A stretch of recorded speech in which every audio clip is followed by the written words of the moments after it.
আসসালামু আলাইকুম।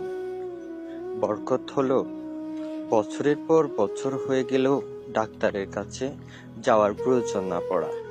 কারণ আল্লাহ আপনার স্বাস্থ্যে বরকত রেখেছেন। বরকত হলো আয়ের পরিমাণ কম কিন্তু পরিবারের সকলের সব ধরনের প্রয়োজন পূর্ণ হয়ে যাওয়া, মাস শেষে কখনো ঋণ করতে না হওয়া। বরকত হলো ঘরের ছোট বড় প্রয়োজনীয় আসবাবপত্র দীর্ঘ সময় ধরে ভালোভাবে ব্যবহার করতে পারা, নষ্ট না হওয়া, ভেঙে না যাওয়া। বরকত হলো ঘর ছোট, সম্পদ কম কিন্তু শান্তিতে ভরপুর, পরিবারের সকলের সাথে সকলের সম্পর্ক ভালো ও আন্তরিকতা পরিপূর্ণ। বরকত হলো মানুষজনের সাথে পরিচিত ও বন্ধু বান্ধব কম হওয়া কিন্তু যে কয়েকজন আছে তাদের সাথে সহানুভূতিশীল ও বিশ্বস্ত হওয়া।